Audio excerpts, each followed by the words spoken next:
Olá, alunos do sexto ano, tudo bem? Professor Esquilace aqui, como é que tá? Ó, eu estou colocando aqui então, hoje esse vídeo é sobre a correção da atividade. Lembra que eu passei um vídeo, né? Eu passei dois materiais para vocês. O primeiro sobre misturas, eu não coloquei atividade, porque eu tinha que terminar o assunto. Então, já nessa semana, eu já coloquei a segunda atividade, que completa separação de misturas. Então, eu coloquei aqui agora, já passei a atividade para vocês, e essa aqui agora é a correção que a gente vai fazer agora dessas atividades. São duas folhas, né? Essa é a primeira, daqui a pouco a gente vai para a segunda. Então, vamos lá. Lembrando que é importantíssimo, tá, que vocês leiam o texto, para entender o texto, para depois refletir sobre ele, para poder responder qualquer pergunta que é feita.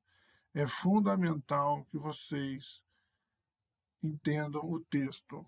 Às vezes precisa ler mais de uma vez para poder compreender. E cada dia que passa, você fazendo isso, você vai melhorando. Então você vai ver como é que vai ficar fácil. E não só para ciências, para todas as outras matérias também, tá bom? Então vamos lá.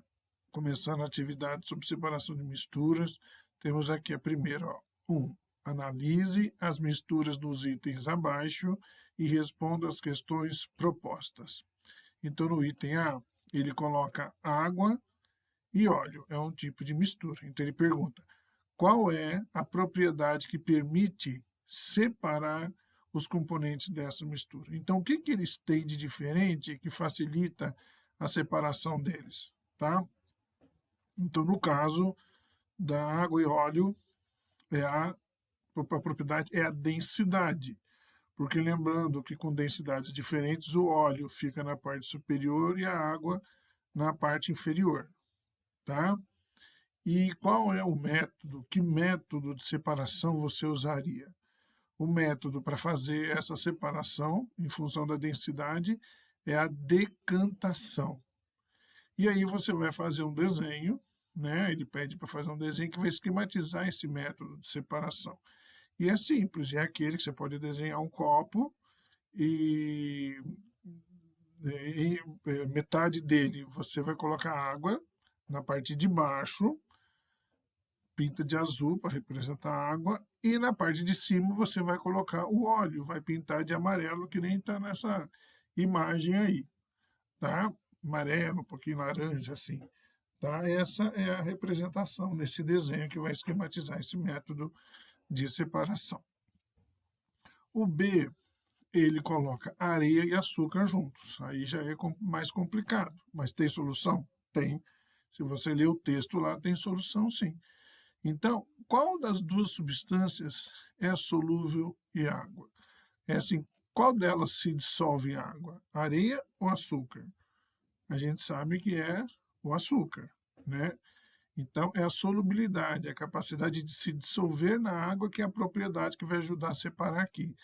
Então, a partir disso, qual é o método de separação que você usaria nessa mistura?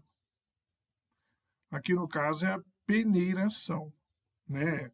Considerando os grãos de areia que são bem maiores do que o açúcar e a água faz o açúcar dissolver também. Ou também a adição da água para a solubilização do açúcar, né, seguida de decantação para separar a areia. Então, um você coloca água, o outro não. A peneiração, você só usa uma peneira bem fininha, que você vai separar o açúcar da areia. Agora, se você adiciona água, aí você vai estar trabalhando com a solubilização do açúcar, aí vai ser seguido de decantação para separar a areia, né, que é a transferência da solução aquosa para outro recipiente. E depois a evaporação da água para separar o açúcar, né? Que a gente está considerando que os grãos de areia que possam ter o mesmo tamanho dos de açúcar. Né? Ah, professor, ficou misturado o açúcar com a areia algum pouco. Sim, mas se você coloca água e faz o processo de evaporação, aí isso separa o açúcar da areia que misturou. Tudo bem? Agora o 2. As fotografias a seguir apresentam diferentes misturas. Deixa eu saber se está tudo certo aqui. Tá. Essas fotografias aqui embaixo, elas representam diferentes misturas. Então, selecione pelo menos um método de separação de misturas adequado para cada um desses casos. Então, você vai escrever lá no caderno, né? Descreva no caderno os passos do método escolhido. Então, primeiro, agulhas no palheiro. Agulha de metal. O que é palheiro? Palheiro são vários palitos de dente. Isso tudo aí é palito de dente. Tá? Por isso que chama palheiro. Então, aí no meio tem uma agulha.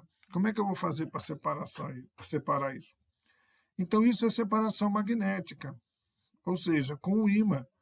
Então, você vai percorrer o máximo da área do palheiro. As agulhas, né, você tem que saber quantas tem ali, serão atraídas pelo ímã.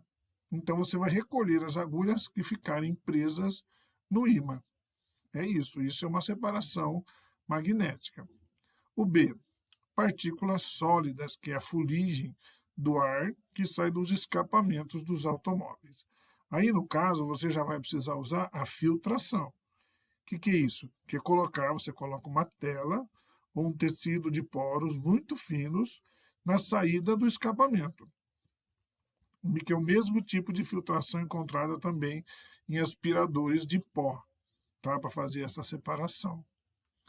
O terceiro, restos de fritura do óleo de cozinha usado, que usou óleo de cozinha para fritar algumas coisas. Aí é a filtração. Então, você vai despejar o óleo sobre uma peneira. Então, você vai recolher o óleo separado dos pedaços de comida em um recipiente. Então, é importante que vocês não confundam esse processo com a peneiração, porque a peneiração ela só pode ser usada para separar dois materiais sólidos, tá? E, por último, a nata do leite. Também é a filtração. Você vai passar o leite com a nata por uma peneira. Recolher o leite e vai recolher o leite em outro recipiente. Uma outra alternativa é a decantação. Então, você vai guardar a separação do leite e nata em duas fases. E aí você vai recolher a nata que fica na fase superior, separando do leite. Tá? Então é isso, gente. Simples aqui, não tem que inventar moda. Tá? Vamos para a segunda parte.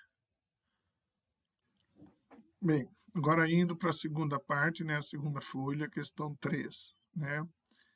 A 3 pergunta: qual a propriedade da água e do álcool que torna possível separar esses dois líquidos? Que líquidos? A água e o álcool. E qual é o nome desse tipo de separação? Bom, a propriedade que eles têm, né, que a água e o álcool têm, que torna possível separar esses dois líquidos, essas duas substâncias, é o ponto de ebulição, ou seja, um vira vapor, vira gasoso, né, estado gasoso, antes do outro. Então eu vou fornecer calor, aí o álcool, que tem um ponto de ebulição mais baixo do que a água, ele vai virar vapor antes da água. Então é assim que eu consigo separar o álcool da água. Mas isso você não faz em casa não, viu, gente? Isso aí tem que ser feito em laboratório. E esse tipo de separação, que é usado nesse caso, ele é chamado de destilação simples. Gente, tudo tranquilo até agora, nada complicado, né? A 4. Uma das maneiras de obter sal é colocar água do mar em recipiente largo e raso e deixá-la ao sol, como a gente viu lá no texto, nas salinas. O que acontece com a água salgada do recipiente que ficou ao sol? Bom, a gente viu lá nas salinas que a água ela vai ser separada do sal pelo método de evaporação. Né? Então a água vai evaporar, né? Vai virar vapor e vai ficar, então, o sal. Tá? B. A água retirada de um rio também pode ser utilizada para a obtenção de sal? Justifique, quer dizer, explique. Não. A água de um rio ela tem uma concentração extremamente baixa de sais. E por ser corrente, ela carrega muitas impurezas, então não daria para fazer isso. Tá? 5. Para saber se havia. Deixa eu só ver se está correndo bem aqui. Tá. Para saber se havia apenas água em um becker com um líquido incolor, sem identificação. Então, quer dizer, o técnico de laboratório está no laboratório. Então, havia um becker, né, num becker, que ele é um recipiente usado em laboratório, tinha uma substância lá que parecia água. Então, para saber se havia apenas água nesse recipiente, nesse becker, com algum outro líquido incolor que estava sem identificação, o técnico de laboratório, que é o rapaz que trabalha no laboratório, ele aqueceu o conteúdo do becker e observou que ele começou a ferver quando atingiu a temperatura de 105 graus Celsius. Após certo tempo de fervura, um sólido branco começou a ser visto no fundo do becker. Muito bem, responda. O conteúdo do becker era inicialmente uma substância pura, era uma substância homogênea ou era uma substância heterogênea? Por quê? Então, vamos lá, substância pura, quer dizer, só teria água, por exemplo. Uma mistura homogênea, seriam duas substâncias que você não consegue visualizar, né, a diferença entre elas. E heterogênea que você consegue diferenciar as fases. Então, nesse caso, a resposta do item A era uma mistura homogênea, por ela ter uma aparência uniforme. E a gente viu ali que era, por que era uma mistura? Porque a gente vê que apareceu uma outra substância depois que foi aquecida. Então, se fosse uma substância só, não aparecia nada diferente quando é aquecida, tá?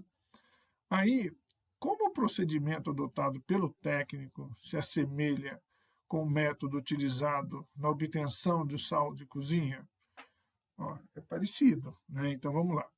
O procedimento do técnico ele consistiu em vaporizar a água para a obtenção do sólido em solução. A obtenção do sal das salinas também se dá pela vaporização da água, sobrando o sal que é recolhido. A diferença entre esses dois métodos foi apenas a forma como foi realizada a vaporização. No laboratório, o técnico utilizou um processo de ebulição, enquanto nas salinas é usado o método de evaporação, ou seja, a ebulição ela ocorre de forma mais rápida e a evaporação de forma mais lenta. Então elas são parecidas, mas um precisou de mais calor do que o outro, tá? Agora o 6 aqui.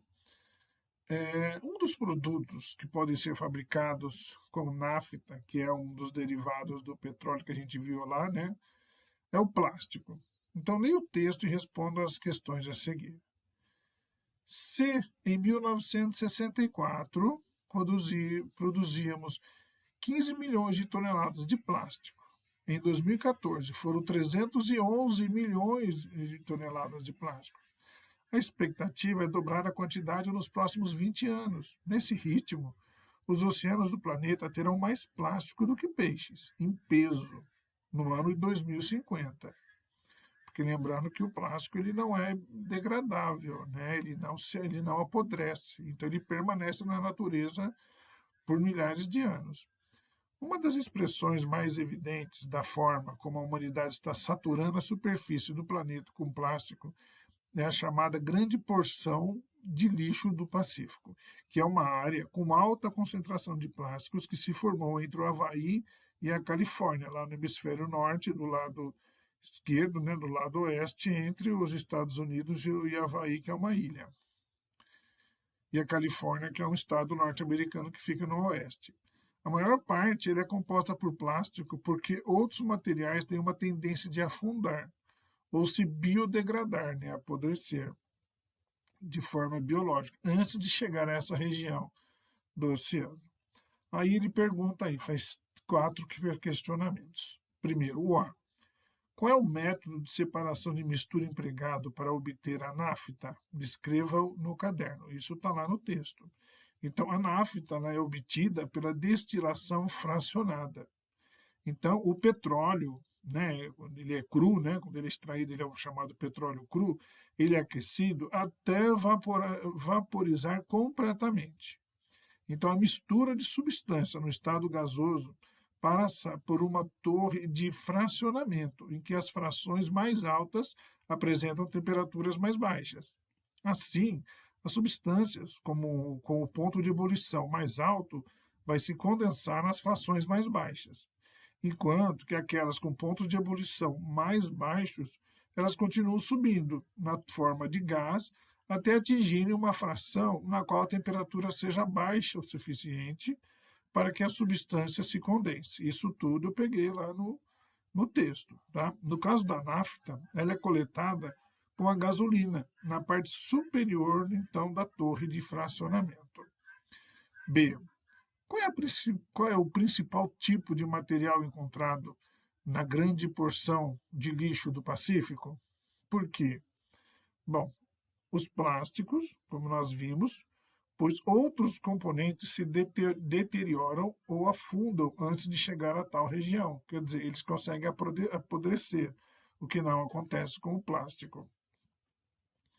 Agora vocês podem fazer uma pesquisa e buscar descobrir qual é o tempo médio de degradação do plástico na natureza. Aqui, no caso, assim, você pode encontrar diferentes pesquisas, né, diferentes respostas, mas estima-se que é mais de 100 anos. Quer dizer, é um absurdo, né? 100 anos e o plástico não apodrece. E, por último, que ações poderíamos adotar para reduzir nosso consumo de plástico? Gente, é utilizar canecas e talheres permanentes em vez de descartáveis, evitar canudo plástico, né? Por exemplo, quem compra marmita, quem está pegando marmita na escola, tentar depois que utilizar a embalagem, lavar ela com calma, né? Primeiro não estragar a embalagem, para poder guardar outras coisas na geladeira. É muito comum as pessoas usarem potes de maionese, né, o requeijão, reutilizar em casa. Tem gente que pega e cria porta-treco, né? Claro que não dá para fazer tanto porta-treco, porque a gente não tem tanta coisa para pôr. Mas dá para você, se você não conseguir reutilizar o que você faz, dá para reduzir o quanto você compra de objetos com plásticos que descarta. Ou, quando tiver jeito, pôr para reciclar, que é uma opção também. Gente, é isso. Fácil, tranquilo, não foi? Bem tranquilo para resolver, eu achei. Tá? Então, eu só respondi, gente, lendo o texto, nada de complicação. Se você entender o texto, ficou mais fácil. Tá bom? Então é isso, gente. Até a próxima aula. E deixa eu pedir uma coisa. Eu preciso, eu preciso identificar quem é que está assistindo esses vídeos. Tá? Então, vocês podem me mandar um e-mail, vocês lá no canal, você pode se inscrever no meu canal, né? Quando você assistir o vídeo, né? Esse vídeo aqui que você está assistindo no YouTube, você pode ir lá se inscrever no canal e, como é sexto ano, não pode pôr comentário, mas se quiser me manda um e-mail dizendo que vocês assistiram esse vídeo aqui para eu poder controlar, tá bom? Porque é pouca gente que está participando, então eu quero saber realmente quem é que está participando e assistindo todos os vídeos e mandando as atividades. Ok, gente? É isso. Então, um abraço e até a próxima.